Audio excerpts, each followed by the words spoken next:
अब बात न करबू देखो हम आदमी निमन नहीं है।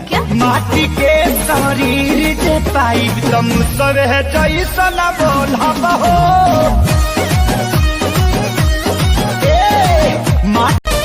मैं मरता था जिन होठों पर वो बिकने लगे हैं नोटों पर।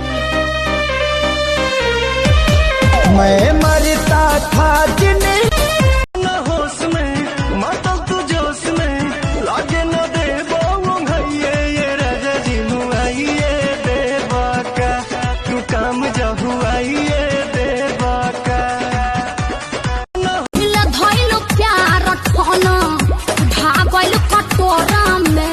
अरे छाल ही पड़ गइल बा। चढ़ गई हो छत पाया फोरा में डूबी गई हो जान सीखे कोरा में।